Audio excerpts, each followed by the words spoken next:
Dolo. Welcome to the Be Positive Podcast of Chicago Stories. I am your boy, Darrian. Usually Dario is here, but he ain't right now. Because he the guest. It's chapter 30, ladies and gentlemen. What's cracking? What's cracking? What's cracking? This is, I'm not gonna lie to y'all, it's a little weird being on here by myself. I kind of know how the guests feel when they just looking at us, and we just talking, and it's just us. I'm sure that's how Dario feel right now, because I see his face, and I'm just looking at him, and he not saying shit, and this is not normal at all.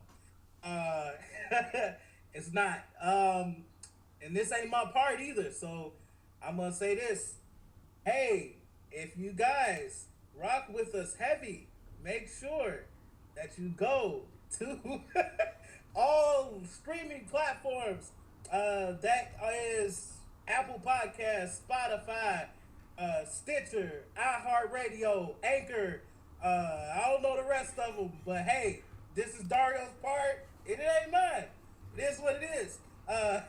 What's up, y'all? We are here live. It's chapter 30. I'm gonna give y'all a little bit of insight, man. I had a big part in kind of getting the guests together for this season, and we came up on earlier last week. We came up to chapter 30, and we've kind of been switching things around like for the last I don't know few shows because we've like injected like some people here and switched some people around, and some people can't do this day, so we move people around. So we got to chapter 30, and chapter 30 was not what we actually planned, like the guest that we actually planned. So, me being me, I've been wanting to do this for a long time, and I told Dario, I said, hey man, chapter 30, it's a big chapter for us. That's kind of a milestone chapter. And I'm like, hey man, what about you? And he like, I don't know. I'm like, well, why not? It's the perfect time. There's so much going on in the world of comedy in Chicago right now. And I'm gonna be honest, I feel like my boy is kind of the center of it right now. And that's not a biased opinion, but if on the outside looking in, if you guys were able to see like what we see and hear what I hear every day, when it comes to what's going on in our world of comedy, Dario's kind of at the center of it, and it's a lot of things that's going to be coming down the pipeline in the next couple months, that you guys will see. But I just said, man, listen, this is no better time than now. You have a story that goes hand in hand with our theme of our show, the Chicago stories. You're from Chicago. You live, bleed, and breathe Chicago. So your story has never actually been told on our podcast. It's always been told on other people's podcasts. He's been on plenty of them, and he's went there and shared his story, but it's never happened on a Be Positive platform. I might just go ahead and put that on the board myself, because I said plat, like, I don't know. It's like, I said platform, but it was like black form. So, fuck it. Put it on the board, Dario. And you can see me. He laughing his ass off right now. But put it on the board. It is what it is. Tack a point. The black form. Whatever. It's a black form. That's what I meant. Anyway, it's never been told on Be Positive platform. So I want my friend, my brother, to share his story, because I think it's a tremendous story. It's a story of out the mud. It's plain and simple. Out the mud. It's a story of resiliency. It's a story of perseverance. And it's the story of just a humble dude, from humble beginnings. So I want people to hear his story. I want people to know, the good that he does, not only for myself, not only for other Chicago comedians, but people that he don't even know. You know what I mean? So it's very important for me, for my friend, that share his story on our platform. I ain't fucked that up. Uh, yeah, so that's why we here, ladies and gentlemen, and it took some convincing on my part, but I'm very persuasive when I want what I want, and this is why we here. Chapter 30, we have arrived. All right. So usually this is when Dario like, hey D, you good? How's your week been? Da da da da da da da. My week been cool. I'm all right. Growing my hair out, and probably in about another, I don't know, maybe another month and a half, y'all might see me with some twists or something. But we gonna see. Right now, I feel like Kyrie Irving. Right now, you know, I like headbands. I like rocking headbands. If I could rock headband all day at work or something, I would do it. I feel like I look good in headbands. Plus, it has my forehead and any LeBron James that might be going on up there. But nonetheless, it ain't really too much I really want to talk about by myself because this shit get a little boring after a while. Not having somebody to bounce some shit off back to. So I do want to talk about the debate though. That's what I definitely want to talk about. I didn't watch it. I watched a lot of clips, heard a lot of clips, and I didn't watch it because I knew it was gonna be some shit. All right, and I knew it was gonna be some shit because I know who our president is. I know the wild shit he say on Twitter. I know how he act in public. He's not really the best representation of the United States of America. So, being up there with Joe Biden, it intrigued me because I really wanted to see how Joe was gonna act if we keep it in a buck. And Joe showed that he ain't got no patience for Trump, just like we ain't got no patience for Trump. So yeah, he told him to shut up. I really believe that Joe Biden would have cursed him out if he could, if it did make him look bad. I don't like the fact that Trump brought up his son's drug use and all of that stuff. That was a low blow. But listen, all I'm gonna do is tell y'all, get out there and vote. We need a change, okay? Black people, I said it on my own IG story last night. Please do not. I'm not gonna say exactly what I said on my IG story because I was a little wild, and I wasn't even drinking. I was a little wild with what I said. But I am gonna say this: Black people, this is not the year that you say I'm not voting because my vote don't count. This ain't the year. This ain't it. Please don't do that. Okay? Don't do that. When we knew Obama was a shoo-in, you could have did this shit that year. You know what I'm saying? Like, we knew, even when he won again, you could have did it that year. Because we knew, hey, look, this dude got everybody attention. You know what I'm saying? We knew it. We could have used that then. This ain't the year. This ain't the year. Trump got to go. He got to go. He's not a good human being. He's not a good person. He's not good representation for any of us. And TJ said it right there. He a piece of shit. So, hey, we just gonna put it out there. It is what it is. Use your power to vote. If you're not registered to vote, please register to vote. I actually got my mail-in ballot early. I'm shipping it off. I'm gonna try to vote 2-3 times if I can. I don't know if that's the thing, but if I could, I would. But y'all, for the life of me, please, please, please vote.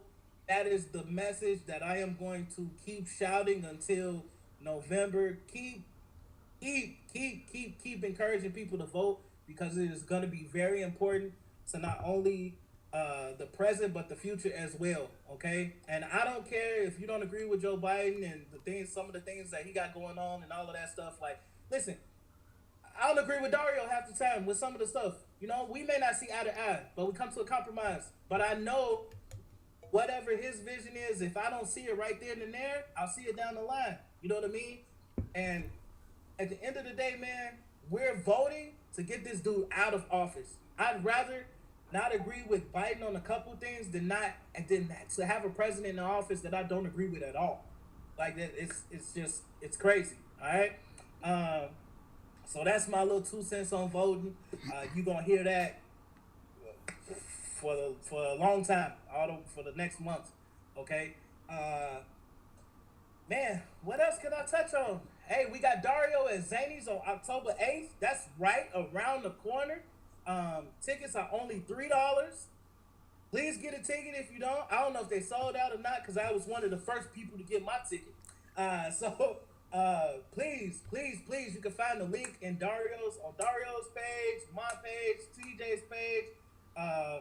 So I'm everywhere. Rami page, Eunice page. And if you haven't seen that video, all 4 of my boys gonna be at Zany's within the next month. So get out there. All right. We're about to get it cracking. It's about to go down. T positive. We out here. All right. So please support my homies, cause we doing it big. Make sure we got a Saturday show at My Buddies. You can grab tickets at mybuddychicago.com for that. So get out there on Saturday Night Lights. Make it happen, people. Man, I'm trying to think of what else. There's not much else, man. I'm really ready to bring on Dario, cause hey, listen, let y'all in a little secret. He nervous, and I don't know why. We do this shit every week, and I think he nervous because he on the hot seat. He don't know what I'm asking, but I ain't gonna get nothing crazy. It ain't gonna be crazy. I might have him up here dissing people, but nah, I ain't gonna do that. I'm just playing. I'm just kidding. I ain't gonna open up no old wounds. We don't want no drama. We're on to bigger and better things in more than one way. My man just got a text right before the show in pre-production. He got a text. So, hey, look, Chicago, we here. My man's a wanted commodity right now. He's hot in the streets. You know, the top 5 comedians in Chicago right now. Darrian, because he spit hot fire. Nah. Hey, man, listen. We got a little ad we going to play for you right now. So I'm going to have my person behind the scenes run the ad. After that, we're going to play a clip of Dario. If y'all never got a chance to see him on stage or see him live, some funny for y'all to see, and then we'll bring him back on. So we got 2 things we're going to run. Then you'll see my lovely face with my man and his shining smile that's been brightening up the world for the last couple years. Well, 36 years, actually. Take it away. Man, what's up? Show us what you want me to show you what I got? Oh, just you wait. Just you wait. Man, y'all feeling good? Woo! Man, hell yeah, I'm feeling good too. You know why? I feel like I just passed level 1 of Super Mario walking up this goddamn step right here. This motherfucker's a big ass step. Who the fuck is that for? King Kong or some shit? Put an extra step right there, help a nigga out. You know what I mean? I felt like this shit was gonna go boop as soon as I'm waiting for a nigga to trip. It's gonna go doo doo doo doo doo. Shit. Then he got us up here with these goddamn lights, look like the Blair Witch Project. You know what I mean? How many white people was here? We figured that shit out early, didn't we? You know what I mean? Like, this the meeting that they think we having.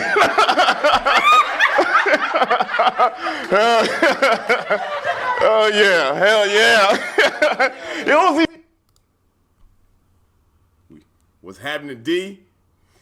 Yo, it's chapter 30. Chapter 30. We have our guest, Mr. Dario Durham. How are you, sir? Man. Drinking truly. You know, I had to do it. I brought it back. Oh, man. Hey, I'm good, my brother, man. Hey, you're right. I got a dope-ass text message, my brother. Got a dope text message. We back at Laugh Factory. We back. November 6th and November 22nd. Get your popcorn ready. Hey, you heard it here first. Breaking news on the pod. Hey, man, listen. Yes, sir. What's up? Man. How you feeling? Bro, look, you good? Hey. At Plainfield Central? I had hoodie and shit? Throwback Thursday, baby. Throwback Thursday, man. Hey, I'm feeling good. It's good to kind of be on this side of it, man. But you're right. I'm a little nervous. You know, I don't like that kind of glam. I don't know what it is. It's weird, man. Like, hey, man, listen. Chapter 30. It's all about you, my brother. This is why we're here. You can thank me for having you on as a guest. I appreciate you. Hey, you right, man. Hey, everybody out there, man. This man did have to convince me because at first I was like, let's get it. Let's go. Let's do it. I was ready to call anybody else. Hey, look, man. It's. I want people to know, like, this whole thing that we do, y'all. This is it's dope because, and I feel like I can speak for him, and we always say that. I feel like I can speak for him. I think it's dope because this is somebody I know for 14 years. Okay, we don't know each other for the long haul, and most people that meet us think like, oh, like y'all just met in comedy, but that's not the case. You know what I'm saying? Nah. Like, I've been there for a long time with this dude. A long time. So I've seen him come from Best Buy days, you know what I'm saying, when we was both wearing baggy ass clothes and t-shirts, you know what I'm saying, listening to Nelly and T-Pain and shit, you know, yeah, and in awe over $2,000 speakers, yeah, you know, at home theater, all the way up until now, you know what I'm saying, where we in awe over fucking audio equipment, yeah, you know what I'm saying, all over the place. So, yeah, produce things, you know what I'm saying, so it's dope because this is not only a friend, this is my brother, you know what I mean, and we done seen a lot of things together, and to just see him grow into what is going on right now, it's been dope to see. It's a blessing, you know what I'm saying, and I'll forever say, like, I don't do stand up, it's not my lane. I'm cool with sitting back, chilling, and being a CEO, as Dario always say. But we like to move and shake, and we like to make a lot of things happen. But my man don't like to put himself in the spotlight a lot. So I just thought this was the most opportune time to do so. You know what I mean? Because hey, you got to strike while the iron's hot. Let's get it. We branding, good branding. Let's get it. Let's get it. I'm here. I love it, man, and really do, man. Everything you said, man. I want people to know, man. Like, dude, we done been through it all. You know what I mean? We done been through it all, and just a lot of respect. It's literally a mentality that we have, man, and it just feels good knowing that I got somebody that's right there. I know ain't gonna fold, bend, crack, break, nothing like that. And it makes this a lot easier, man. It make everything that we do a lot easier. You're right. You know, we have some disagreements, but you know what? It's always easy. It ain't no like a bad disagreement where it's like, man, well, fuck this. I'm done for it. You know what I mean? Like, it ain't none of that. It's like, all right, well, how we gonna work this out? Yeah, let's go that direction. Let's figure it out. You know, and we hold each other accountable. So, yeah, we here for the long haul, brother. We got a lot of stuff going. And what people like don't really see is that 14 years. Yeah, you know what I'm saying? Yeah. That comes into play a lot. Yeah. You know what I mean? And it comes into play when we just making decisions, Mm-hmm. we bouncing things off of each other. It comes into play when we speaking about each other in different rooms. Yep. It comes into play during a lot of things. You know Yep. what I mean? And most people don't get to see that. You just automatically see us every Thursday or when we're in person or on stage together, and you just say, oh, man, they got this energy, yeah. and they just click. Like, Yep. you know, and people don't think like, they just think like, oh, we just met, we just two dudes that just It met, just happened. They just click. Like, they black. Yeah, right. It just works. You know what I'm saying? It ain't the case. That's not how it works. Yeah. You know what I mean? Like, it's levels to how it goes, you know, and 14 years deep with somebody, it just shows in so many different areas, you know what I'm saying? Yeah. But D, man, talk to us. All right, so we started from the beginning, my brother. Yes, sir. And I don't mean the beginning of comedy, I mean the beginning of diapers. Right? what kind of kid were you? This is what I want to know. Oh, you know what? I'll take it back. Okay. Let the people know who is Dario. What do you do? So on and so forth. Yeah, man. Hey, if anybody's new to it, want to know what I do, man. I'm from the South Side of Chicago, man. I'm an avid Chicago, die hard, live, eat, breathe, sleep, all that, everything Chicago, man. I love this city, man. I'm glad to be from the South Side, man. I love my Chicago sports. I love the food. I like the people. I like everything about it. So that's me, man. But then when it comes to what I do, man, I'm everything. Like producer, comedian, sketch artist, improviser, a lot of like the podcaster, a good person, a good friend, man. You know what I mean? If I'm a friend of yours, more importantly than anything, man, if I'm a friend of yours, I got you. I'm gonna take care of you. That's one thing for sure, man. Respect and friendship is huge to me, man. I'm a dad. I'm a cool. I'm just, man. I do some everything, man. Like I like to keep my stuff a little quiet, man. Except for the stuff we doing for other people, man. I don't talk about a lot of family stuff. You don't. I know y'all don't see it. I don't see a lot of that stuff, man. I'm to myself with it. But at the end of the day, man, I'm the same person on stage that I am off stage. So you ain't gonna get no foo-foo flip-flopping Dario, man. Like, we could chop it up while I'm on the stage riffing or whatever, and then as soon as I get off the stage, that same person gonna be there for you. So that's me, man. That's me. Hey, he put it very simple and plain for y'all, man, and I don't think there's no other better way to put it. And I wouldn't expect anything less coming from the person that we're talking about. You know what I'm saying? It's coming out of his mouth. You heard it straight from the horse's mouth, as they say. Not to say he look like a horse, you know what I'm saying? If you don't get it, you know what I'm saying? But anyway, D, all right, so we're going to start from diapers, man. So yes, sir. I want to know, all right? I want to know the type of kid you were. Because everybody sees this kid, this dude on stage with so much energy and so much, like,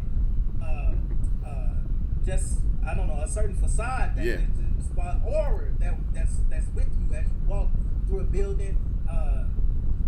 I'm thinking you was a badass kid. That's just me though. But I just want to know. I want to know. Man, look, you know what? Like, as a kid, I wasn't bad. I wasn't bad. You know what I mean? I had like a mixture of both. You know what I'm saying? So like I was probably the most energetic walking into place, man. I love to dance. I like to make people laugh. I like to have fun. But sometimes that got my ass in trouble. You know what I mean? So like, you know, when it came to like behavior, I ain't had no behavior problems, but I just, you know, you don't know when to turn it off sometimes, you know, like, so in that sense, you know, I told the line between back here. I ain't do bad shit though. You know what I mean? Like I wasn't out there doing nothing crazy. You know, I wasn't running in the streets. I wasn't like none of that stuff, man. You know, I ain't talk back to people like that. You know what I mean? Like that wasn't me. I for the most part, like to have fun, but you know, turning it off sometimes was that got me up a creek without a paddle. You know what I'm saying? Hey, listen, I feel you, man. I definitely feel you. Looking at you now, people would be like, man, like Dario swole, like, you know, were you like that as a kid? Like, were you walking around beating other little kids' ass? No, this is all 2018 swag. You know what I'm saying? Like this is this is that 2018 body by Dario since 2018. You know what I mean? Like before then, you know, you remember how I looked at Best Buy days? It wasn't that I had a long ass neck. You know what I mean? Jeffrey Giraffe ass neck. No, man, but like I literally just started working out June 2018, man. I'll never forget. We had you know, you use the work perks at work type of stuff, and I did that, and I was like, man, you know what? Fuck it, let's get this LA membership. I ain't had to pay no before and after fees. I ain't got no contract. Just sign up and I go. So I did it, and I didn't go for like the first week. Like I was like, nah, you know, I still ain't going. Then I went, and I was like, this shit kind of whack. And then it wasn't until like probably that third week when my boy Daryl, you know Daryl, yeah, the homie, he came and showed me some workouts and was like, hey, this is what you need to be doing. Get away from these machines. Get over here. Start really trying. And boy, hey, I'm gonna tell you right now, man, Darrian, I could barely lift 95 pounds on the bench, bro. I could barely. I'm not even joking. I remember saying, this is some bullshit. This is, boy, and all I know is Daryl was like, man, give yourself 2 weeks, just consistency. Ain't nobody gonna make fun of you, bro. You good, man. You good. In 2 weeks, you gonna be up to 110. We can get you there. We can go to 135. We're just gonna keep on moving up. 2 weeks, I was at 135. I was like, yo, this is still good. You know, after that, I was at 155 or some shit. I don't know, and the rest is history. And I just built myself up, man. But man, I was skinny, scrawny, goofy looking kid. Oh my God! So you got 2 sisters? Yes, sir. Yes. So did your sisters pick on you? You was little? No, I was older. Shit. Well, you know what I mean? Like, but here's. That don't mean shit. Yeah, I was about to say that definitely don't mean shit. Hey, my sisters, they to this day they still roast, man. Like my sisters, they don't. Yeah, they from Chicago too. Like they grew up a lot in the suburbs, but once that Chicago shit is in you, it don't leave. That's DNA. You know what I mean? So they know how to get down with the roast and with the jokes, man. But yeah, man, we gave each other a hard time, man. A lot of times, but it's all fun and games, man. At the end of the day, man, family should stick together. You know what I'm saying? Like family should stick together. So I know we still can laugh and joke and talk shit with each other. My sister lived down the street from me now. You know what I mean? Like Deanna, she lived right down the street, up in I don't know what neighborhood that would be, but Lakeview, right off Lakeshore. Deidre stay out in Naperville, so we still close and tight knit, man. So did you and coming up, like you said, you like to crack jokes and all of that stuff. I mean, what black kid from the South Side don't? Right. Right. So you can start to dip into like, were you watching stand up or were you keeping up with comedy at a young age, like at that age, or going into teenage years? Like, were you keeping up with comedy? No, I wasn't like keeping up with comedy like really at all. I was it was just like family gatherings. You just laughing, joking, like you kind of. Family gatherings for black people, man, that's an event, you know what I mean? Like, and that's something that's very, honestly, man, it's sacred, man, and I wish that, family did that a lot more, but, those events was events, you know what I'm saying, when you get families together and it's just a party, man, and so during those times, man, I would make grandma laugh, grandma was a big fan of me, man, rest her soul, like all the cousins and everybody, I was making people laugh and smile and shit like that, and family, even the immediate family, mom and dad, I sit there and like roast and laugh and joke with them. But then the comedy, man, like I really wasn't watching any like comedy, nothing like that. I would have to sneak and watch and Live in Color. You know what I mean? Like I couldn't really watch and Live in Color. It was kind of crazy, so parents didn't want to do it. But every now and then they'd be like, all right, you could look. You know what I mean? So, but it wasn't until. It really, really wasn't in me. BET, you stay up late at night, you see BET. I grew up on that. So you watch that kind of stuff and you like, yo, that's fire. That's really fire. It really, for me, watching Martin Lawrence, and I'll get back to this in a little bit, but watching Martin do what he did it was really fascinating. But then, for me, it was the Kings of Comedy, because I saw Bernie Mac do his Def Jam. You know what I mean? I saw that. You know what I mean? Like I saw that when it happened. You know what I mean? And it was cool. But it really wasn't until they made it look cool with Kings of Comedy, and at that point is when I was like, you know what, man? Like that seemed like it would be fun. But Darrian, we grew up in the age where it's you don't tell your parents you want to be a comedian. We grew up in an age where you got to be a doctor, you got to be a lawyer, you got to be something that had a title behind it. There wasn't no aspirations for kids to be like, yo, I want to come out of this house and be a comedian. You don't tell your parents that. So it was always one of them things where I didn't even think about it. I was just like, that's cool. You know what I mean? Like that looked fun to me. Like I want to do it, man. And I'm sure you heard me say several times, like I remember laying on the bed in the city, just like looking up at the ceiling, gazing off, being like, yo, one day I just want to be on the scene in the city that they know me, they know who I am, and I want to rock the stage. I don't know what I'm gonna do, but I just want to be on the stage. So I've always had those aspirations based off of that. To touch back on the Martin Lawrence thing, kind of what the role I am right now. You know what I mean? I'm a host. You know what I mean? I'm a host, and I've accepted that role. I'm a comedian, but I'm a host. You know what I mean? I've accepted that role, and I look back and you study Martin Lawrence, what he did for Def Jam, and the impact that he had on that, and like how he kind of took that position as his own. I really kind of study that right now, and it's kind of making me who I am right now as a host, and a comedian, but separately. So. Okay, all right, I like that. I didn't know, like, I don't know if I ever heard that Martin, like, hosting side of it. Yeah, that's something new. Yeah, that's a little newer right now, man, because, like, I've been paying attention to it. I haven't talked about it because Martin Lawrence is a big name, and I don't want to, I'm one of the people, like, I don't want to just be throwing out stuff like that saying that, hey, he was my idol all the time. I can't even lie and be like, yo, Martin Lawrence is my idol. I'd rather watch his TV show. That was fun to me. You know what I mean? That was like fun to Martin. It was a historic show. So I watched the show, but seeing him do that, I wouldn't be like, yo, he was an inspiration for comedy. You know what I mean? So I'm not gonna sit here and wave this false flag like, yep, he been my favorite comedian. You know, I can't do that. But so that's why you ain't never heard it, man. It's something that I'm like starting to put 2 and 2 together and be like, all right, let me craft for some of the greatest. You know what I'm saying? So that's where that comes from. Yeah, I definitely get you because I already know who your goat is. Yes. Yes, sir. So we gonna get into that. We gonna get into that in a minute. Yep. So we got coming up. You know what I'm saying? You told you flat out said like, kids don't really grow up in a household where you can say like, hey, I want to be an artist. Right. Hey, mom, I want to be a rapper. Like that shit ain't gonna fly. Right. You know what I'm saying? Nah, that ain't gonna fly. You gotta be. Yeah, they gotta hear like, oh, hey, I want to be a police officer, a doctor. Yeah. So on and so. Yeah. Walking up through teenage years and getting out of high school and thinking about college, I kind of know this side of the story, but let's talk about what you were actually going into. Like, what did Dario want to be when he grew up? Was it a fireman? Did you want to be fucking Chippendales dancer? What? You know what I'm saying? Man, yeah, man, dude, like shit. I could dance.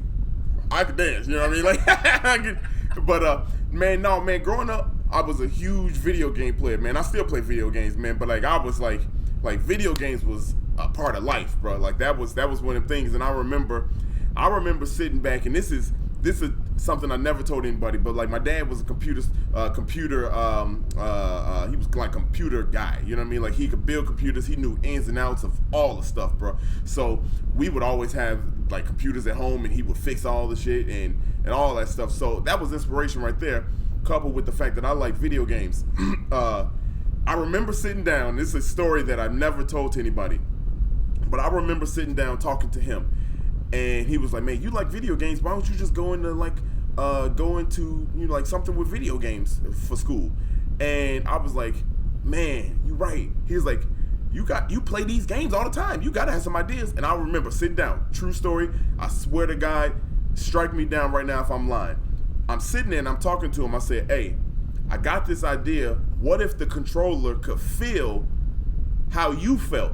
You know what I'm saying? Like, what if the controller could sit there and feel how you felt while you playing the game? So if you holding the game, like, it could sense when you nervous or something like that. I swear to God, I promise to God, that was one of the first things I said to him. So I was like, at that point, I'm like, yeah, my dad was like, you know what? You got to go to engineering, school engineering.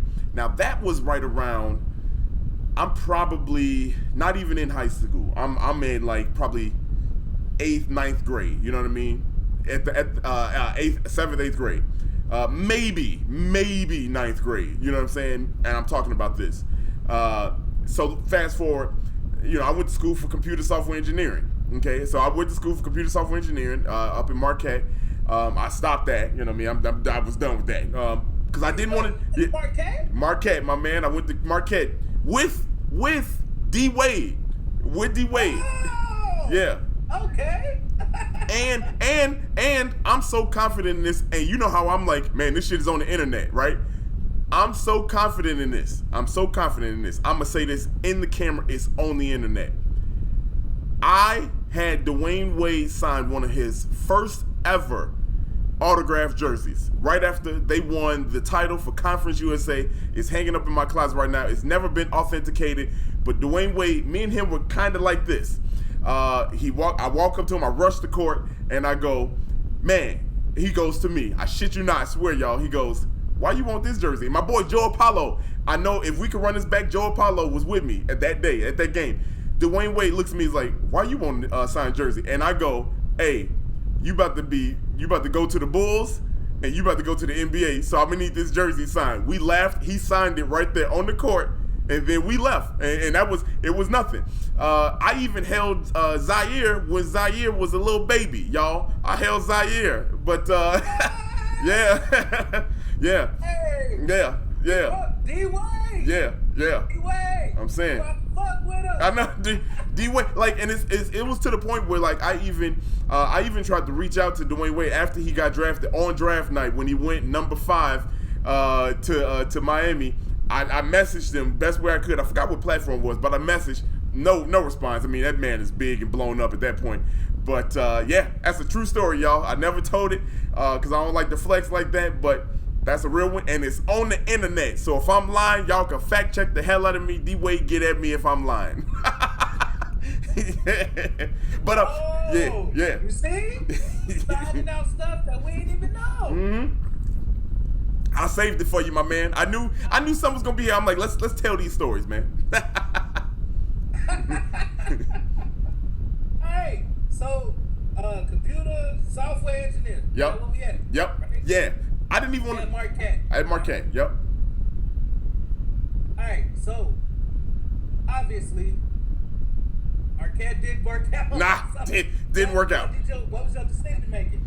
What took you out of that? So at that time, I didn't want to do that. You know what I mean? Like when I graduated, because I got accepted into Marquette. I think the first semester of the senior year. So I had that second half of my senior year. I really didn't give a damn, and I had almost too much time to think.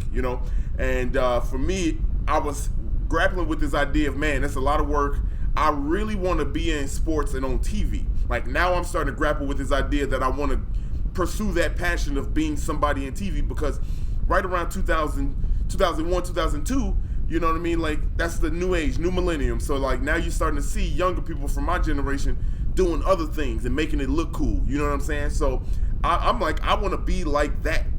I don't want to do necessarily this book work, office work, you know what I mean? That's not me, but I didn't know how to tell my parents, So that kind of played a decision. After that first year, I was like, you know what? This is not for me.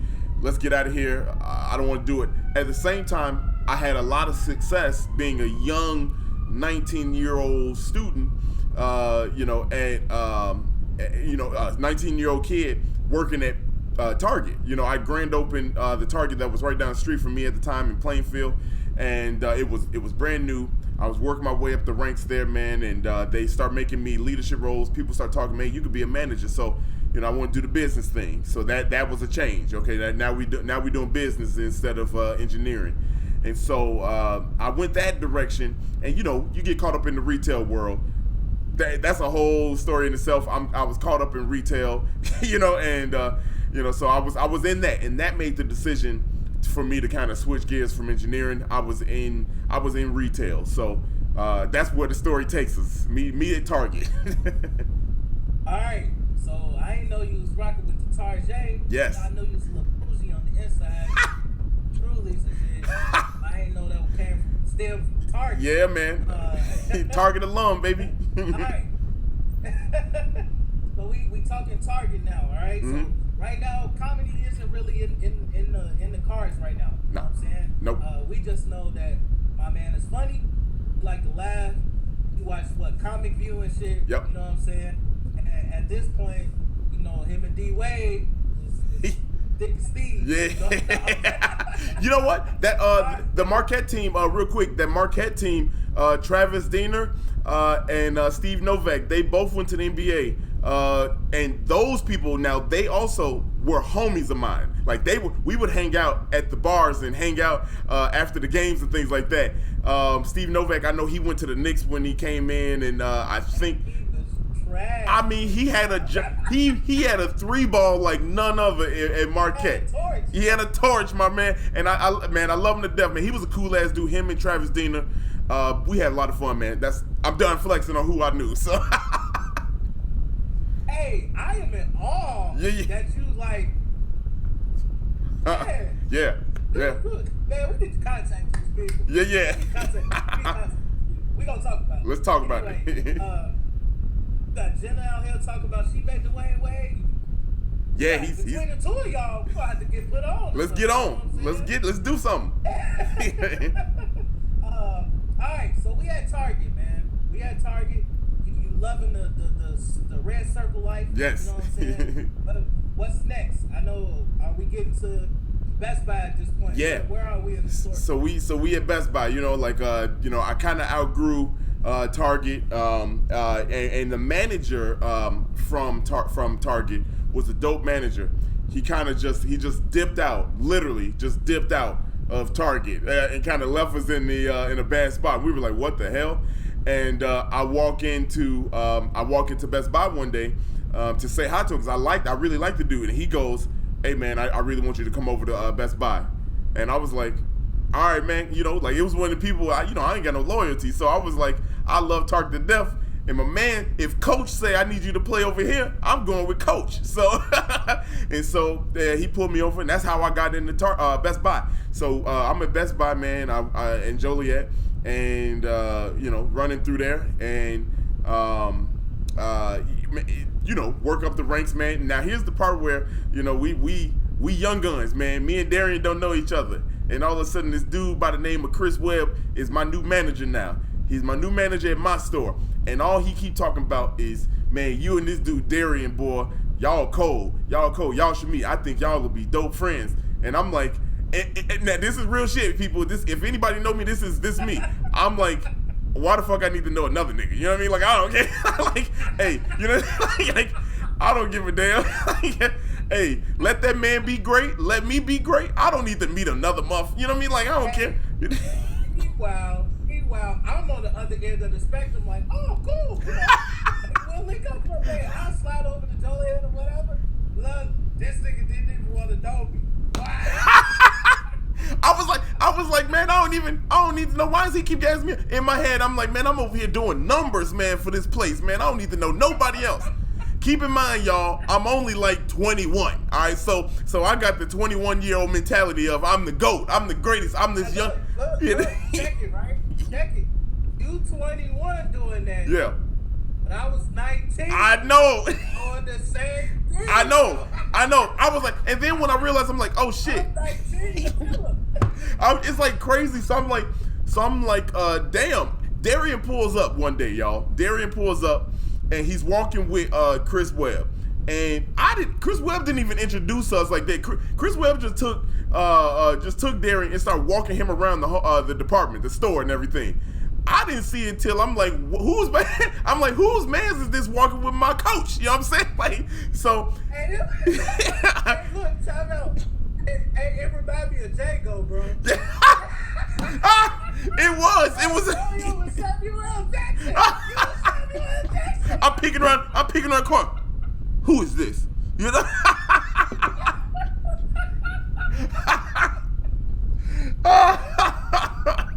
Man, it's crazy because that's exactly how it was, y'all. It was just like that. I was like, man, I don't care. But then the crazy thing is we finally meet. That day we meet.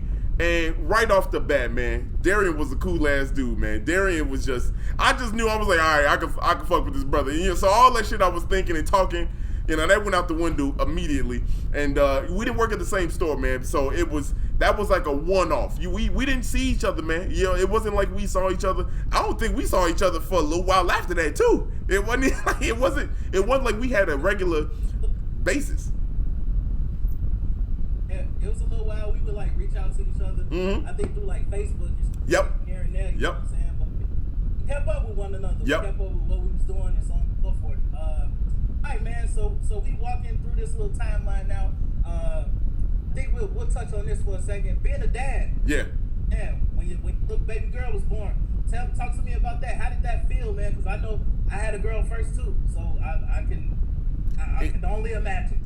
Man, I've always said I wanted if I was gonna have a kid, I wanted a girl. You know what I mean? And the reason why I wanted a girl, because at that time, y'all gotta understand, man. I was 21. I was a young girl, early 20s.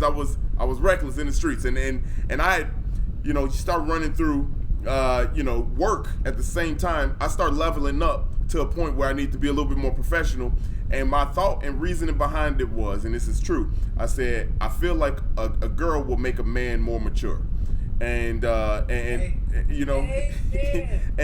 always said, I was like, I grew up, my family is 90% women.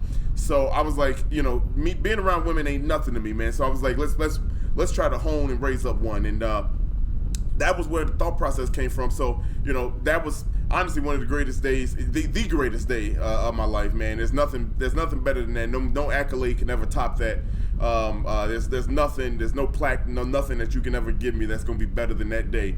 But it's a very different experience, and how that affected my life was it did make me more mature. You know what I mean? I'm still young. You know, I'm 25 years old, and I still have to find my way, navigate my way through life. You know what I mean? Like, I'm still, at the end of the day, I'm still black, kind of broke. You know what I mean? Like, so, so it ain't like I had it all. You know what I mean? I just knew how to manage situations, and like growing up, I mean, with watching that happen, and that just helped out. That just helped kind of mellow me out. Probably for where Darrian going with the next part of the phase of my life, but that really did help mellow out who I was as a person. It kind of gave me perspective that it's truly hidden. Where like you gotta kind of hone yourself. You gotta level out and say, all right, let's start making a life. You know what I mean? Because now you got lives involved here. You know what I mean? So that's where that part of the story, and I don't talk about family a lot, man. So I cut y'all short, but that part of the story is what it is, No, I know how you are when it comes to family. So I know, like, I just wanted to put that part in there because I feel like it's a very significant part of your story. Because you just said yourself, like, having a kid kind of mellows you out and gives you some perspective to life at that point. You know what I mean? Because you realize, especially when you're a father, that you're not living for yourself anymore. Right. That's kind of over with. You become mortal. You become mortal. Yeah. Most of the decisions that you're gonna start to make is gonna affect not only you, but it's gonna affect your child in some way. Right. Okay. Right. So let's put the pedal to the metal a little bit here. Yeah. And since we're talking about perspective, let's start to dive into the moment that you felt like, all right, what am I doing? This is the road that I want to go down. You know what I mean? Like, so give us that story. So, I start having relationship issues. You know what I'm saying? Like, it wasn't happy in relationships. It wasn't really happy with kind of where I ended up, where my life has become, where I was at that moment. I didn't feel like I was doing anything. I was, new job, you know what I mean? So I was at AT&T, and I just started at AT&T shortly after that, right around 2012. And, I'm at a point where I'm just like, man, I'm older, and I'm up here still low level in retail. I'm not saying don't be in retail, but I'm like low level, you know what I mean? Like, I'm like entry, you know what I'm saying? And I'm older, and I see myself doing more, and I'm up here with these now younger kids now, and I'm on their level. And in my head, ain't nothing wrong with that. People got to do what they got to do, but me, I hold myself to a standard, and that's not where I want to be at. And so I remember having a breakdown with my sister, not crying, no tears, but a breakdown nonetheless. And I asked her and her husband, I sit down at the dining room table, I said, what do I do? And at that point, it was just like, what do I do? What value do I have on this earth? You know what I'm saying? That's how bad it was, y'all. It was like, what value do I have? All I do is wake up, I go to work, I hang out with my daughter, you know what I mean? I go back home, hang out with some friends sometimes, and then I go to sleep. And then I rinse and repeat, you know what I mean? For 7 days out the week. And it was more. It was more to me, man. That was the moment where I had that breakdown. So what did I do? I was like, you know what? Let's start using my voice for what I wanted to do in life. Let's start pursuing how to be on a personality of some sort. You know what I'm saying? So I bought some equipment. I bought a mic, and I had an iPad, and I'm sitting down, and I go, and I said, let's start a podcast. I did 2 episodes, and that shit was trash. And I was like, this is horrible. None of my funny aspects, none of my personality is translating to what I'm trying to do right here. So I look up Second City. I look up how to get better at podcasting, right? And I'm like, first thing I thought was, Second City got a lot of people that that have gone on to do great things, right? And I just said, let's look up Second City. As soon as I go to Second City, they had a podcasting class. And I was like, oh shit, dope. Let's do some podcasting. And so you look at the prerequisites. The prerequisite was you had to go through improv A and B at the first before you even can sign up for it. And I was like, man, I'm not trying to do improv. You know what I mean? Like, I'm not trying to be a comedian. I'm not trying to do comedy. None of that. I just want to be a podcaster. So I canceled that dream. I was like, fuck it. It's over. Let's just not do. We're going back to the drawing board. So it's about a month later. I'm laying in bed at night. Dark ass room. It's 3 o'clock. I'll never forget. It was 3 o'clock in the morning. I pick up my phone and I just roll over and I sign up for Second City's improv. And I was like, fuck it, we here. You know what I mean? Like, we doing it. Let me just do something. I want to be in touch with the city. I'm tired of the suburbs. This will at least get me in the city once a week. And now I can feel like I'm back in the city because I'm tired of this fucking suburbs. You know what I mean? Like, I'm just sick of it. You know what I mean? I'm sick of this life. You know what I mean? Like, I want to change something up. And that's how I got into comedy. Well, I remember that conversation. Yeah. Like, text me or call me. One of the two. Yeah. I think we actually, like, no, you came to my house. Mm-hmm. Hey, you came over, and when you were leaving, you said, hey, I did something. Yep.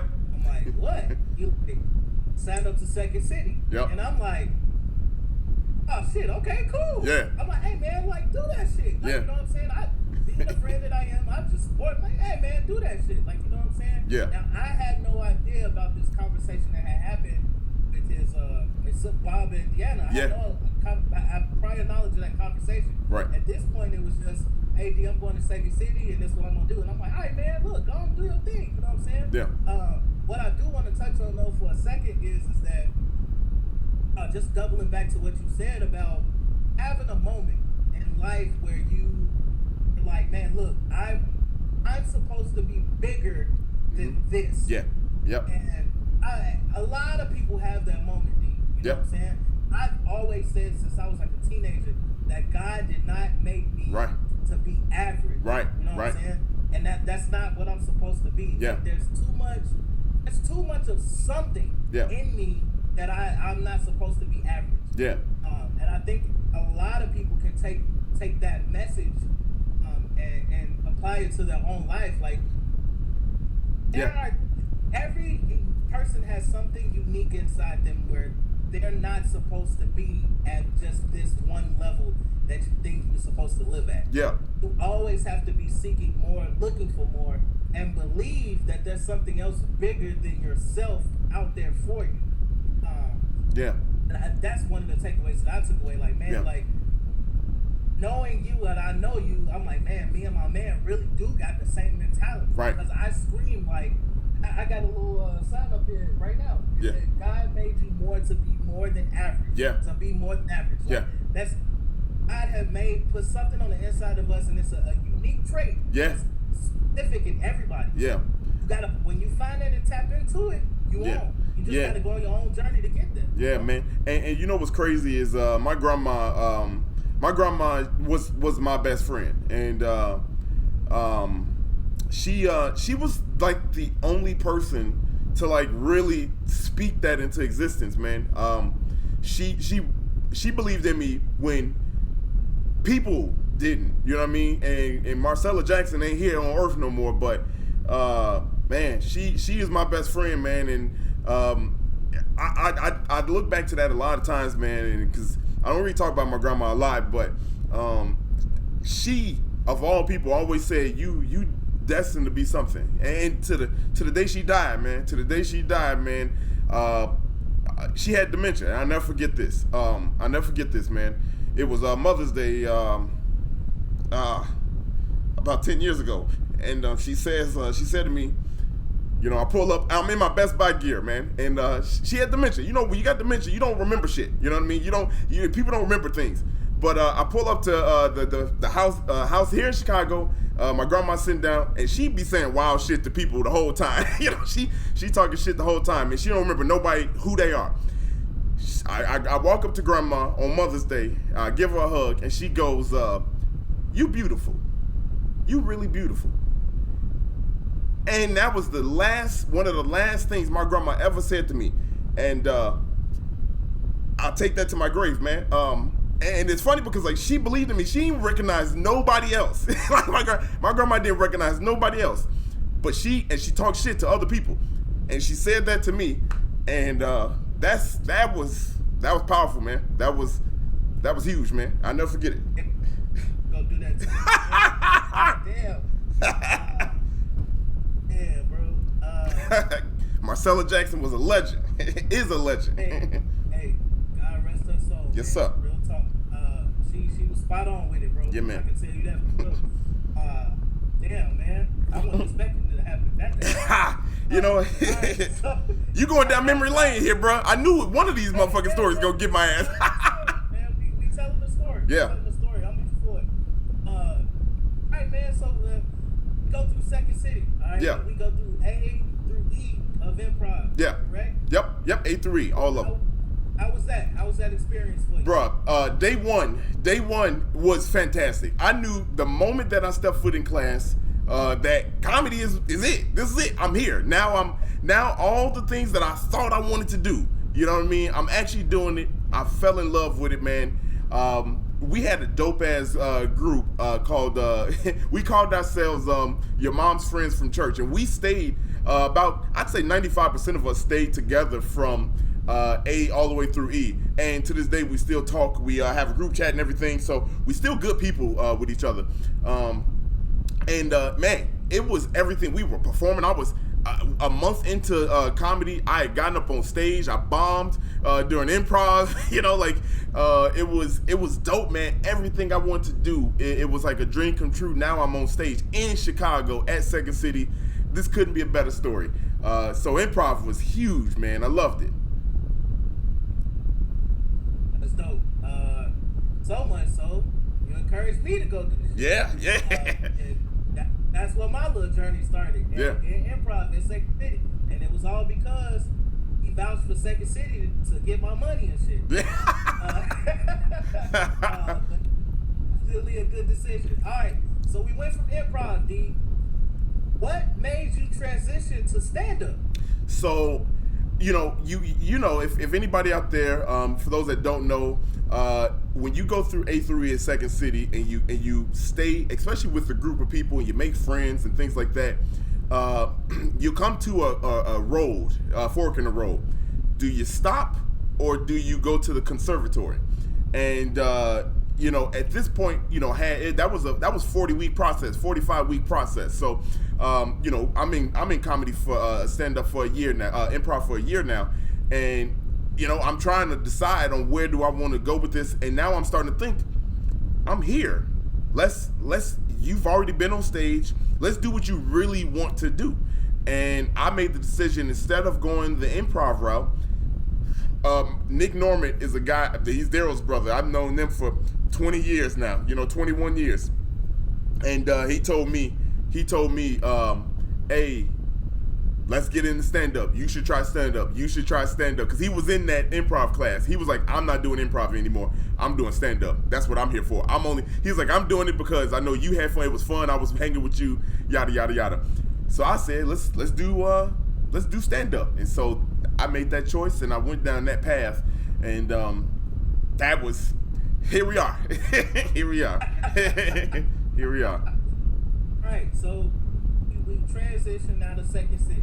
Yeah. Okay. So I would assume in the world of doing stand up at Second City, they probably be encouraging you to go to open mics. Yeah. So on and so forth. Yep. So you can get your reps up, so on and so forth. Yep. I know that you headlined your graduation ceremony. I know that. Yep. So let's talk about stepping out of Second City and getting into the realm of Chicago comedy. Yeah. Right. Yeah. How did that start? Where did that start? Because I don't want to tell like your story for you. So Yeah. I'm just gonna go ahead. So yeah, no. Where did that start and how did it start? Yeah. So I met this guy, Pete Vigna. And it's my boy. He's a diehard Sox fan. I'm a diehard Cubs fan. So yeah, shout out to Pete, man. So Pete, we became friends. We were in that Second City stand-up class together, and Pete goes. We met through a mutual friend, Jill. who I worked with at Best Buy in Joliet. She lives in the city now. Small world, ain't it, y'all? Like, it's funny how when you know people, y'all connect. So Jill connected us. We went through stand-up class. We were friends. You know, that's 8-week class. So we're friends.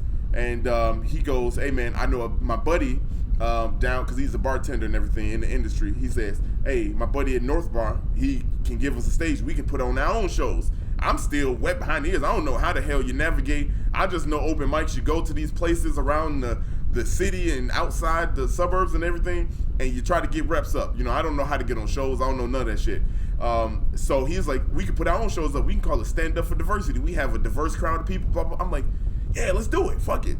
So Pete started. Well, I messed up. Hold on, let me go back, because after stand up, right after we were done with that, I quit stand up because I bombed on my third open mic. Yeah, it was out in the Revival in Hyde Park. I quit. I had one bad night, man. It was a 3-minute set. I didn't know that until I signed up, and she got the mic.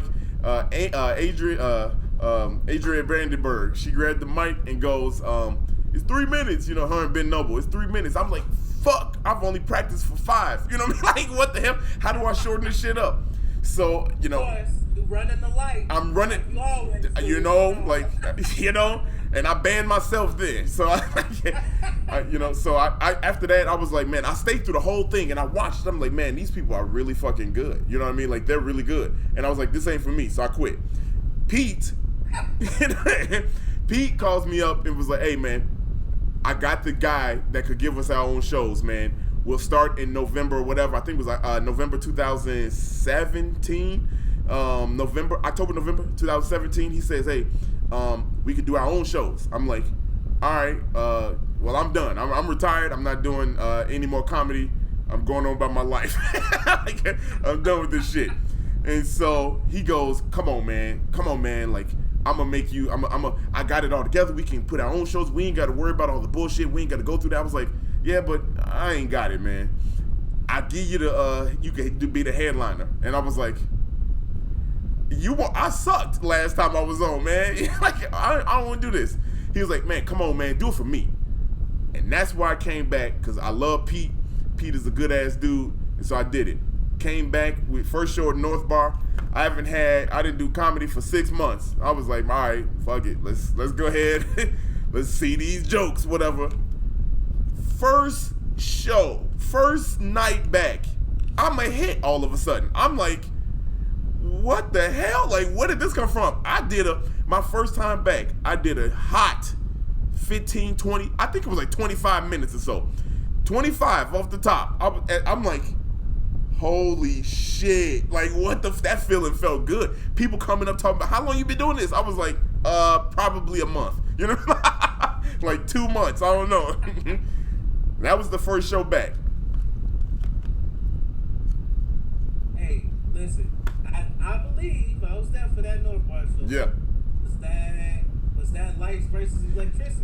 You were at the second one. That was the second one. Lights versus Electricity was the second one. Here's a funny story about Lights versus Electricity. If anybody want to know a story about that, Lights versus Electricity was riffed off the top of the dome live. Never practiced it. Never practiced it, D. You know what? Because like that, I was like, the mentality I had at that time, I was like, yo, I'm hot right now. Like, I'm actually doing well. You know what I'm saying? Like, if I got the crowd, I got this premise for a joke that I had just written in my notes, and I was like, it's not ready. I didn't do it. So let's just fucking try. Let's strike while the iron's hot. So I just said, all right, in my head while I'm telling the joke, I'm like, I'm either gonna die right now or I'm gonna turn into something great. And I spit that joke out, man. I spit that joke out. I riffed the whole fucking thing. And the only reason why I know how to retell that joke is because I look at the tape and I look back at the bars and the hits and the beats of it, and that's how I know how to retell that joke, man. Man, look, sometimes, hey, nobody knows this better than Jimmy Butler. Sometimes you just gotta bet on yourself. Bet on yourself, man. Bet on yourself, my brother. Yeah. All right, so we at North Bar, all right? Yep. So slowly things are turning around. You wanted to quit, but you said, hey, fuck it, I'm here. Yeah. I'm here for Pete. I feel like also knowing you as well, when Pete told you was a headliner, you was probably like, I definitely was. okay. I was like, all right, bet, let's go. Spotlight on me? Fuck it, let's get it. He was like, hey, I'm Pete. I'm the headliner.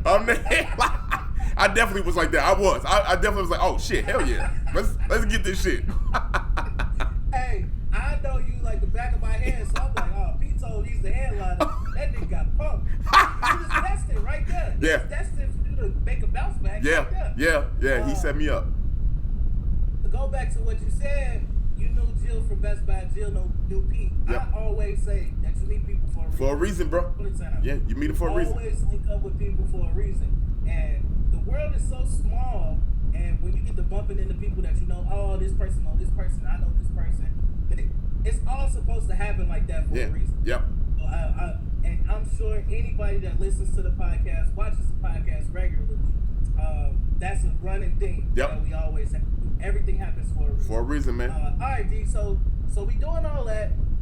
We get into North Bar. I know Bugalo Joe's popped up. Yep. We start running shows there. Let's talk about how we got into My Buddies, because that's gonna be impactful as well. Yeah. So Darrian at Second City. I think I'm there for one of Darrian's graduation shows. And Darrian shows me to Kevin Bucky, and he says, hey man, I got this guy that you should meet because he runs shows that he just be knowing people, around the city. That's how Darrian talked. He's like, he just know a bunch of people. We didn't know nobody's name, but Darrian just knew this guy know people he put on shows. So we finally meet. Darrian says, hey look, Kevin is Dario is Kevin, put him on. Darrian's like, go, put him on, this man is funny.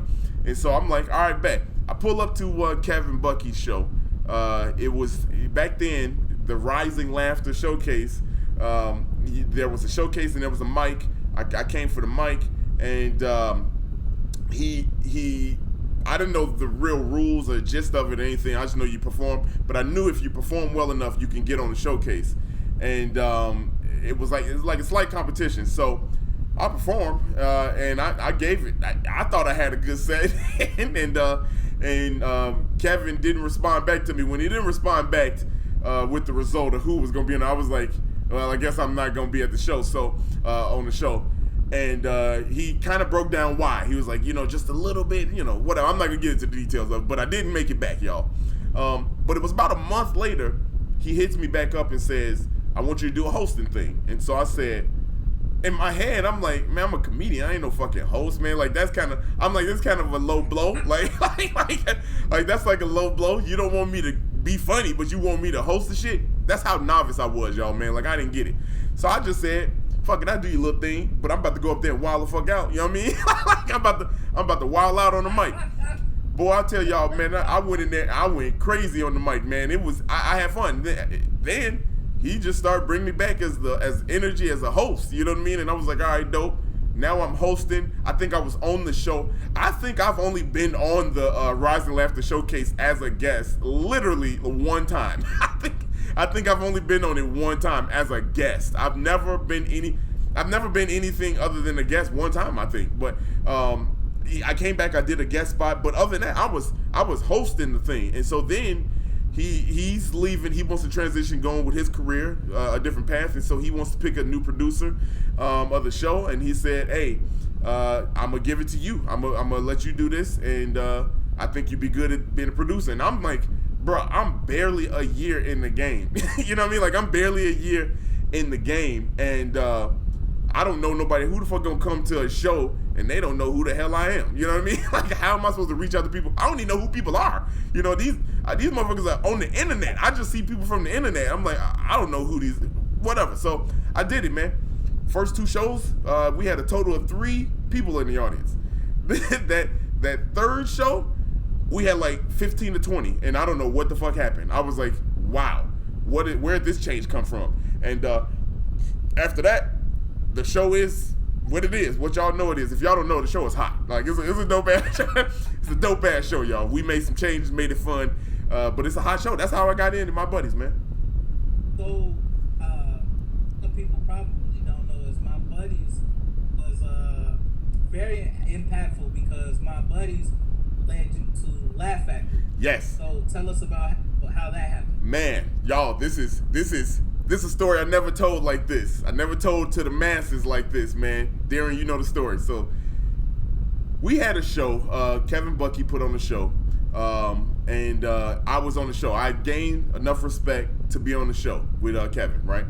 And it was a big show. It was like 75 people there. I mean, my buddies was packed. And I walk in, and he had got Brandon Scott, who is one of the best hosts out there, probably the best host out there in the city, man. I love him to death, man.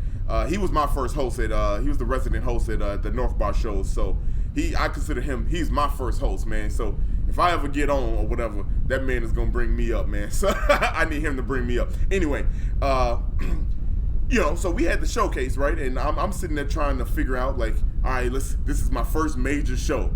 And I'm excited. The house is packed. And I walk in and I see the list. And so I see the list and I was first. I was like, in my head, I'm like, I'm first? I'm like, wow. And I, back then again, I respect all positions. You know what I'm saying? I play whatever position I need to now. But back then, I was like, you put the weakest nigga up front. You know what I mean? like you were like, and in my head, I'm like, I can't be the weakest motherfucker on this lineup. You know what I mean? Like, what? Like, and that's no disrespect to nobody that was on that show, but I'm just like, that shit crazy to me. You don't know people don't know who was on the show. Yeah, they don't know. But I was just like, I'm pissed because now I got people that's coming to this show that want to see me, that know what I got, that's been in North Bars, and they ain't seen me do nothing other than headline.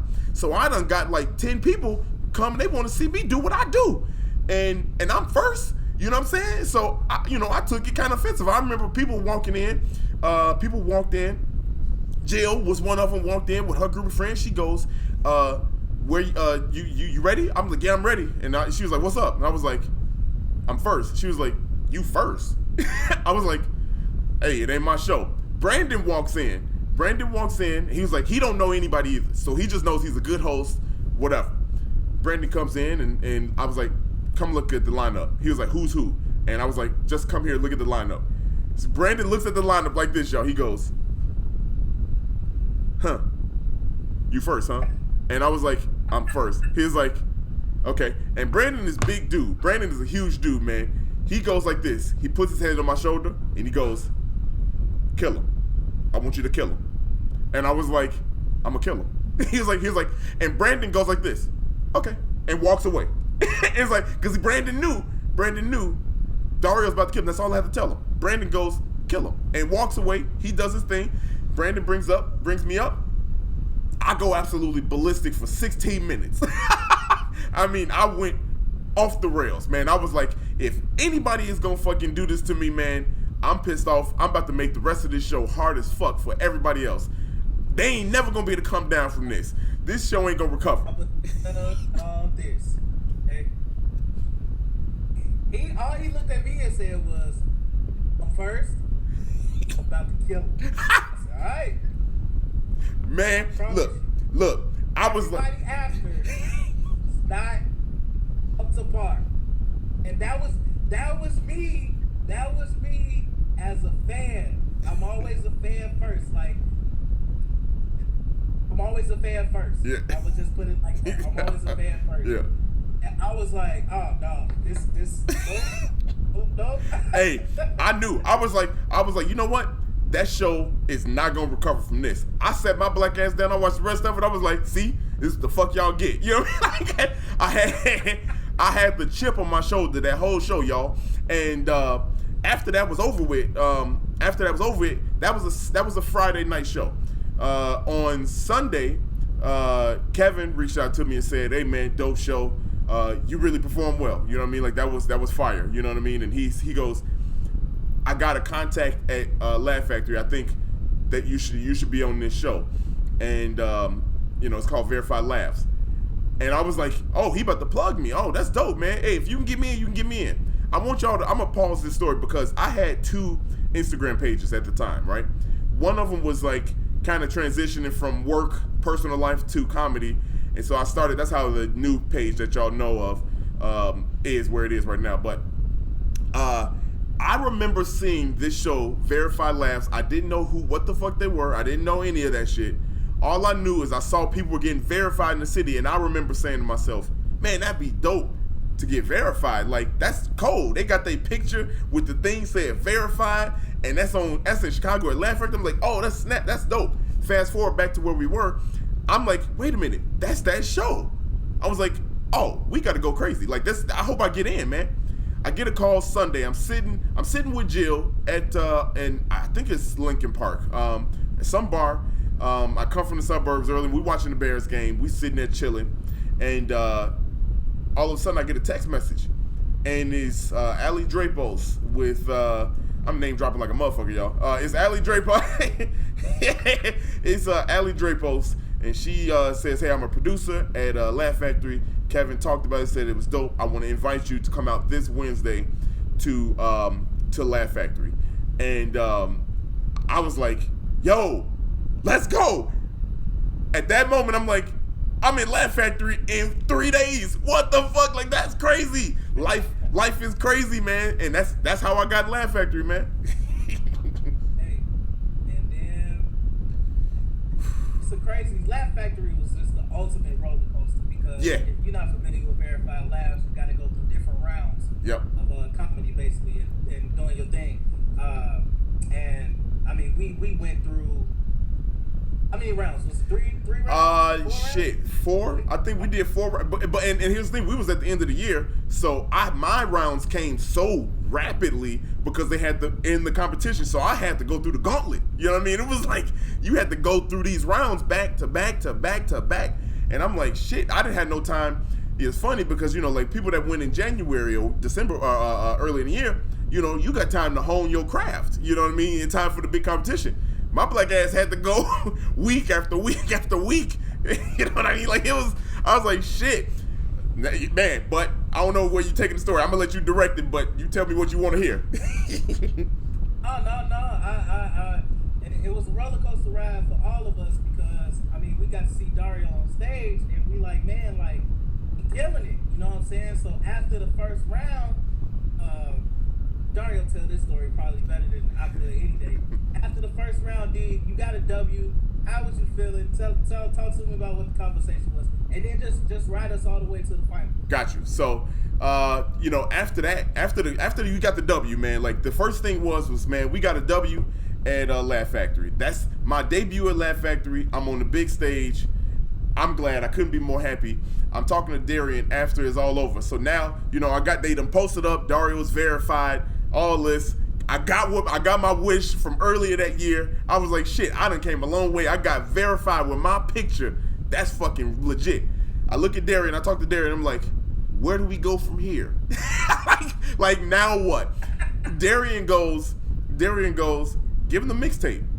And I was like, all right. He's like, bruh, you got a whole year's worth of stuff that don't nobody even know. They don't even know who you are. Everybody else gonna be doing old repeated stuff. You have a year. They think you knew, but you a year and a half in the game already. You been repping. Give them the mixtape. I look at Darrian. I was like, that's it. You right. We got jokes on jokes. So, that next round, that second round was, the first round was 5 minutes. Second round was 8 minutes. So all I did was I did the same 5 minutes, but mind you, I didn't even use all 5 minutes. I only used 4 minutes, man. I won that round with 4 minutes, man. I was going through that shit. But yeah,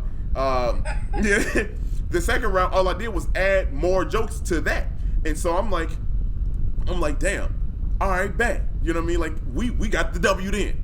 Bam. Now we got another W. My wardrobe is better because I'm like, all right, I'm on the scene. I got the muscles. I'm like, I'm killing them in Laugh Factory. They like, who the fuck is this big ass dude? Whatever, I'm fucking flexing on their ass, boy, I'm killing it. Third round, now we in the zone. I done won the November week, I won the November month. now we're in the finals. Now we're in the final 10 comics that made it out of the monthly round, right? And now it's like, all right, game time. And I got confidence because Darrian is like, you got more in the tank. And I was like, I got more in the tank. Let's go. And I do that. Mind you, in between rounds 1 and 2, there was another competition out in the row at Comedy Shrine that I was a part of. And it's called Game of Microphones. I won that one, too. I won that. So now I got 3 W's in a matter of a month. Not even a month. I'm talking 3 weeks. And so fast forward to round 3. We in the finals, man. So now I got a bunch of people that done come out see me. I know people were talking like, hey, who the fuck is this dude? You know what I mean? Like, what the fuck is this going on? And I'm meeting all these people at Laugh Factory, people I done seen on the internet, and I'm up here hanging with them, and I see some names on this list, and I'm like, man, I gotta go up against so-and-so. I'm probably gonna lose. So I gotta win. You know what I mean? I gotta come out swinging. Came out swinging. Round 3, y'all already know what time it is. W. And got another W. So now I'm in the final 4 of the first year of Verified Laughs. I can't believe what's going on. Round 3, I'm gonna tell this because I'm in love with everybody. You know, like now, you know, this story got a different tone than if you asked me about this. You asked me about this probably 4-5 months ago. It's a different tone, but you know, I go through. Now we in the final 4. It's some names up there, man. People that I look up to. I looked up to, and I still honor them, man, and respect them. But I'm looking. All right, man. Finals. We got to bring it. I bring it. I'm doing the best I can, and I lost. I lost. I don't care. I'm not gonna talk about how I lost. How I lost. I lost. Okay. I lost. But I didn't feel good. I didn't like the way it ended. Okay, I didn't like the way it ended. I wasn't happy with the results. I wasn't happy with it. Well, nobody happy with the results. No, well, and the funny thing is, yeah, you know, nobody was happy with the results. But I don't give a fuck. Yeah, I know. You know, I think people can watch me and see. Yeah, it was a bad feeling, man, because we had done so much to that point, man. And I think to this day, y'all, that round 4 performance that I had is still top 3 performances of all time that I've ever done. And I don't know. There's not too many sets I've had. The one at Joe's on Weed Street and the one at Comedy Shrine are probably the 2 I will put above it. But other than that, that's definitely number 3. You talking about 300 plus people packed, new young gun on the streets here in Chicago comedy. I gave everything, and I created a joke on stage, riffing with another girl that was right up front, man. Hell, I know my girl watching right now, but shit, I got a date out of it. I did. It's funny, man. It's funny. It wasn't a real date. It was a joke, but the girl told me she wanted to. The host asked, was like, hey, Dario, you want to holler at Dario after the show? She was like, yeah. I was like, what the fuck? I was like, that is crazy, man. But you know, so that was a good moment, man. I was so mad because that same night, I opted out of being a part of another show with my buddies, which had 85 people packed there, and I was going to be a little bit more of a focus there for that. And I took, long story short, I lost, but it all worked out in the end, man. It all worked out. And that was my start at Laugh Factory. Always does. All right, man, so we going kind of long, but it's all good. It's all good. I anticipated this, no problem. I think the biggest thing that what I wanted to kind of talk about right now before we start to wrap it up is just tell us how your vision came to be with Be Positive Productions. Yeah.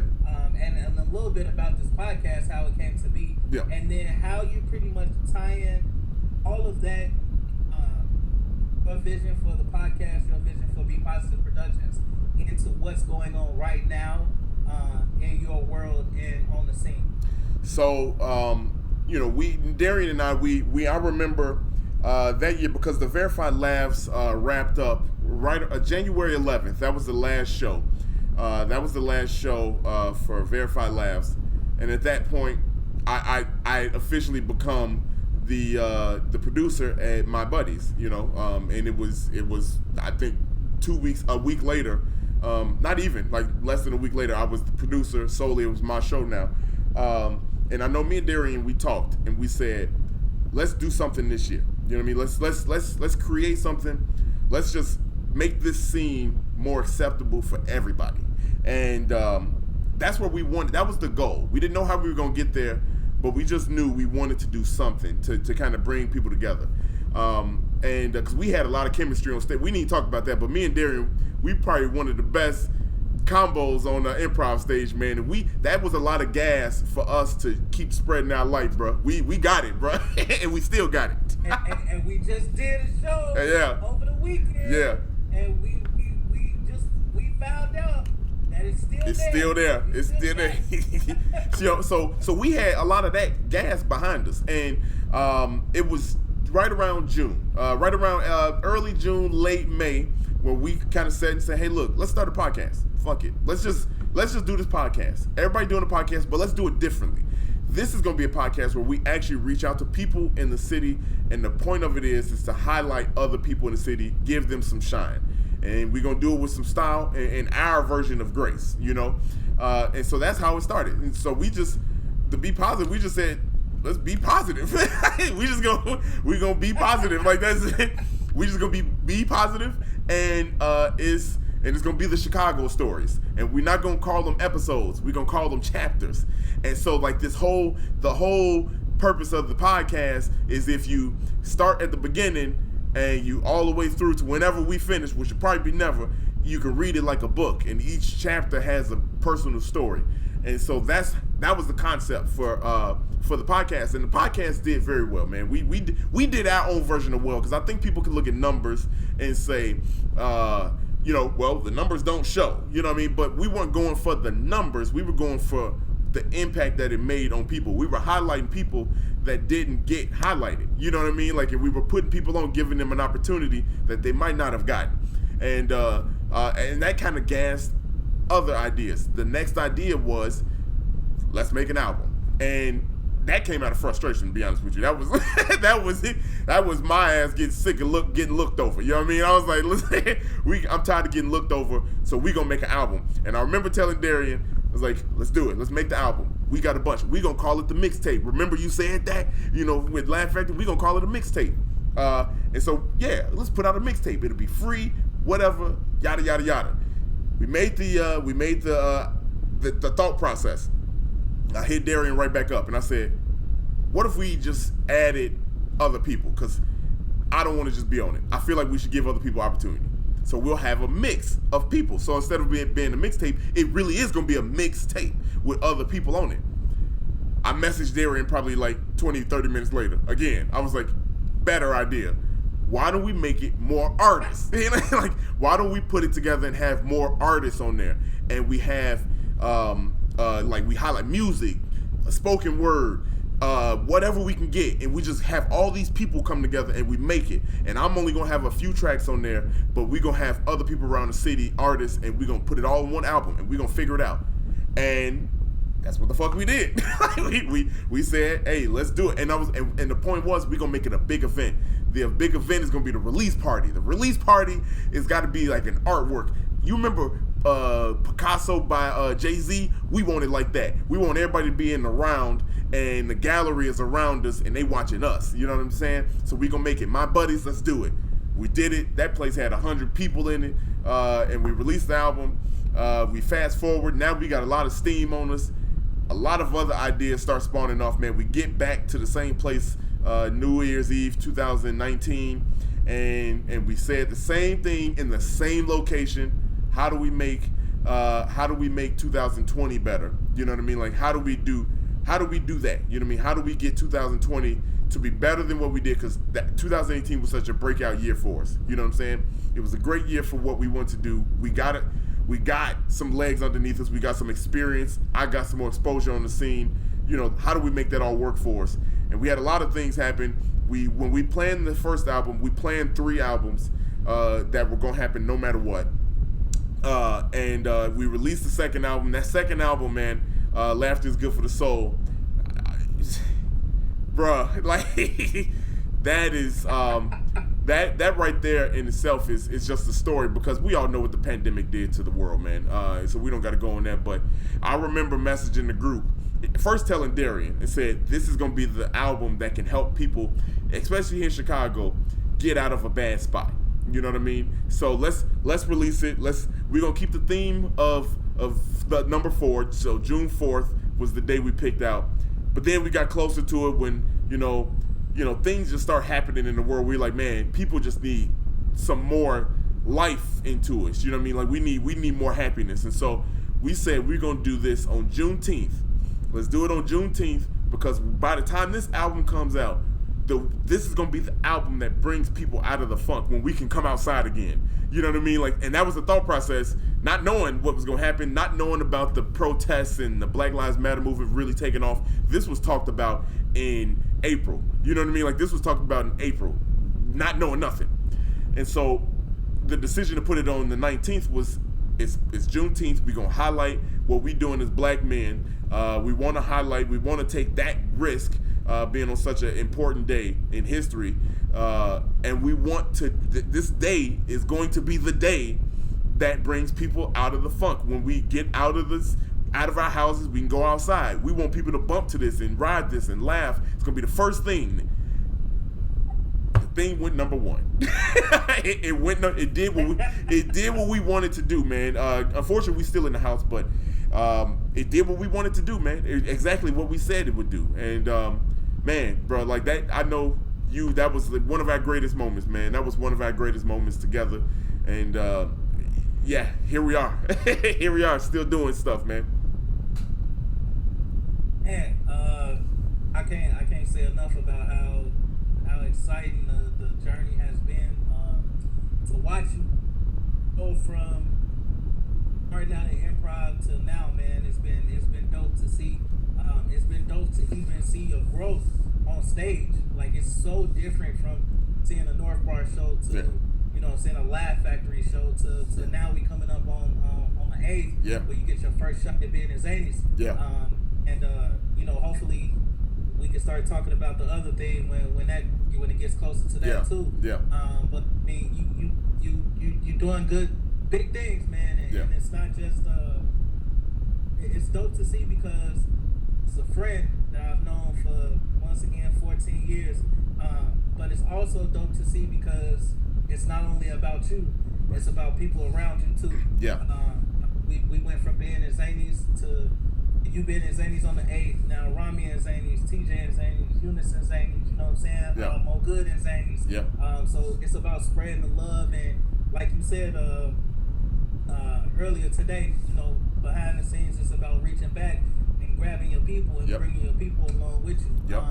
And that's the vision that you've had from the start. From the start, man. From the start, to be honest with you. And from the first album, from we building a podcast, you know what I'm saying? It wasn't just us in the beginning. But that was designed to bring people along to the idea that we had of having guests on that haven't had the opportunity, to even switching up the guests and just making it a broader, and not just comedians, but being entrepreneurs, business owners, philanthropists. You got it. You got it. You know what I'm saying? Yeah, I got it. I got it. But giving everybody an opportunity and everybody a chance to collaborate, man, that's what it's about. And I feel like if ain't nobody gonna give you credit for it, man, I'll sit here right now on the internet and give you credit for it. You kind of bridging the gap between Chicago and people in it. You know what I'm saying? Especially when it comes to the comedic scene. Because I mean, let's be frank, it's a lot of people that don't mess with this crowd, or this crowd don't mess with this crowd, and I really look at you as the bridging gap between all of that. So yeah, man, kudos to you, man. For sure. Thank you. I'm hoping one day we can do this again. You know what I'm saying? It has been fun. I'm hoping one day we can do this again, because there's a lot more that we can talk about. For sure. But I definitely wanted to give people a taste of your story, man. You know what I'm saying? And hopefully it's a savory morsel for them to want more. So I pray we be able to do this again because I had a lot of fun, man. Yeah. And if I didn't have to go do another show, keep then on going. Keep talking. Yeah. But you know what time it is, man. Yes, sir. It's time for Honey Roast, my boy. Yeah. And for those that are watching for the first time or maybe listening for the first time, Honey Roast is basically where our guest is on and shouts out anybody that's had any type of motivation, giving them motivation, inspiration, whatever it may be. Somebody that's not on the podcast. So D, go ahead. Whoever you want to throw out there, man. As many people as you want, go for it. Yeah, man. First and foremost, man, I wanna say, first Honey Roast is my girlfriend Sarah, man. Look, behind the scenes, man, she hear all the jokes, man, multiple times a day. She's seen all the shows, man. She is the best support I done had when it comes to a partner. You know what I mean? Like outside of people, and that's what you need. Anybody. You just need that one solid rock behind you. You know what I'm saying? So she been solid. You know what I mean? She been solid. I know she do for me like I do for her, man. It's been like the first time that it's been like this. So I love her to death, man, and I'm glad she came at the right time, man. She came at the right time. So that's my first Honey Roast, man. The second Honey Roast, man, that I'm gonna do is, and this is so broad, man, because there's so many different people that I can like lump in. But I want a Honey Roast, man. If they'll see it, Pete Vinya. I want to Honey Roast him. I want to Honey Roast Kevin Bucky. I want to Honey Roast Brandon Scott, and everybody else. Those three to lead off. But there's so many different people, man. But everybody, they know who I rock with, who rock with me. I want to shout all them out, man, because they done all said some inspirational stuff. They done all stuck with me. They done all help inspire me, keep me going, because there's been several times I wanted to quit this, man. But those people, that they know who they are, man. They stuck with me. They vouched for me. They've stuck their neck out, and I hope I deliver every time for them. So I want to shout out the people on the scene that really got my back, man. That we had conversations, that's bigger than comedy, man. And so yeah, that's that. And then I want to shout out my buddies, because my buddies, y'all, this is one of the best. Brian and Ryan and Cheryl and everybody at my buddies, man. It's one thing to be a comedian on the scene and have a spot to go to just get your art and your craft out, but it's another thing to have an establishment have your back how they've had my back. And I don't think I'd be right where I am without my buddies, because when there was no stage, my buddies gave me a stage. They gave me a platform. They consistently give me a platform. And I know Brian got my interest. My man shouted, he called me up the day that Chicago started protesting, the day that the world started protesting. I was helping another friend move out of an apartment. It was 10 o'clock at night. Brian calls me up and says, look, I will come. You need to get home right now. If you need a key to sleep in my buddies right now just to stay indoors, I got a key for you. So you ain't got to drive nowhere, but I want you to get in the house, man. Before anything, you family, you're a brother to me. So, Brian, I love you. My buddies, I always love you, man.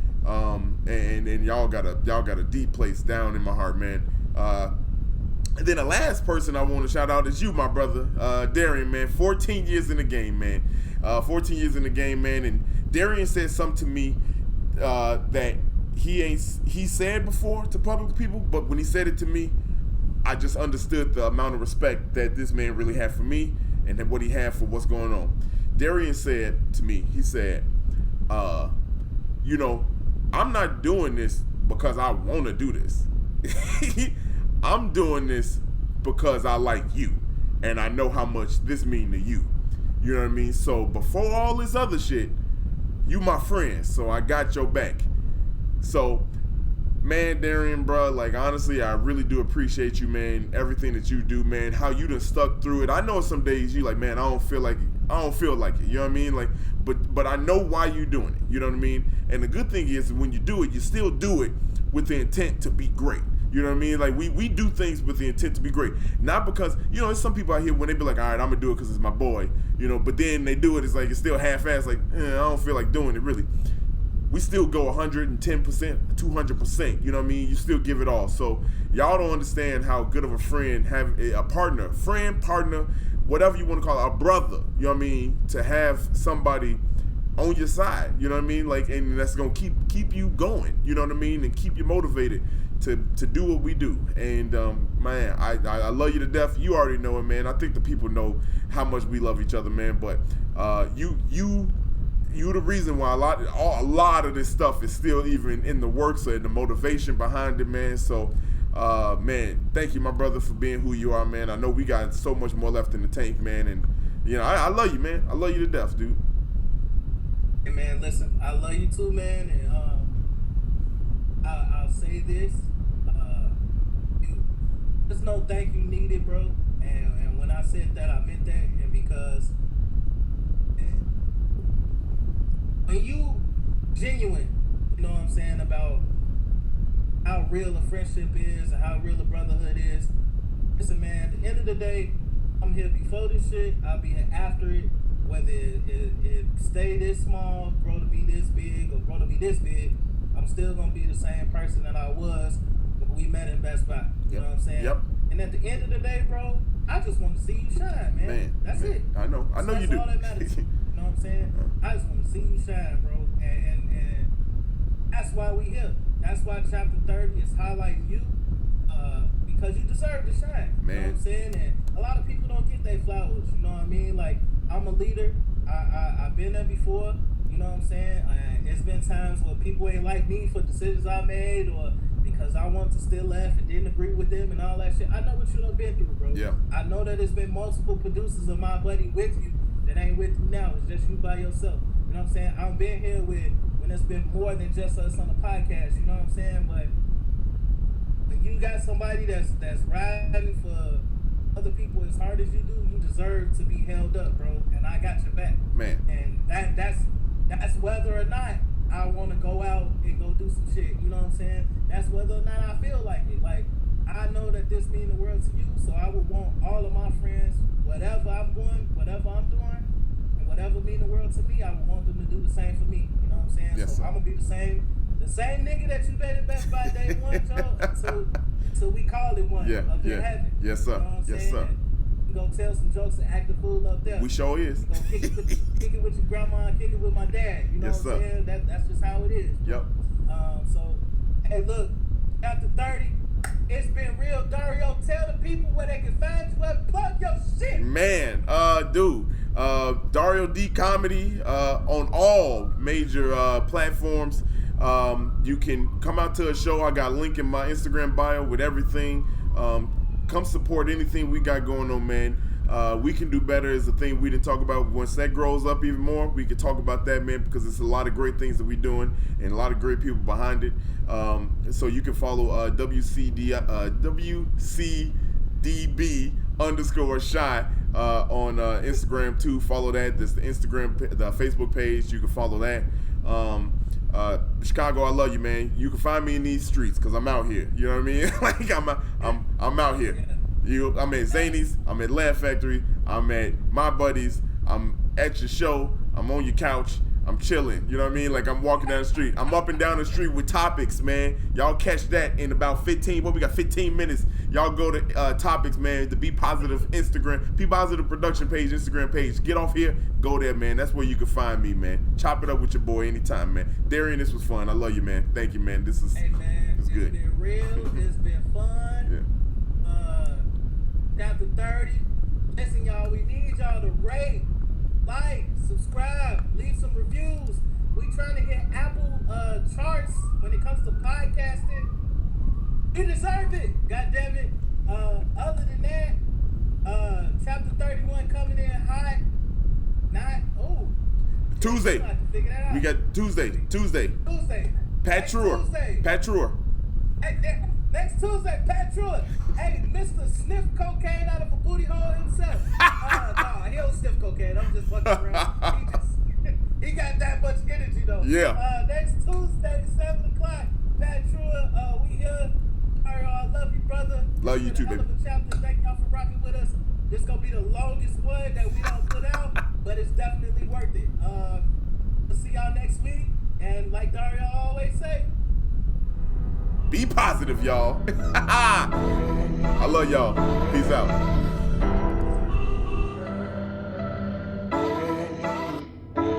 Straight out.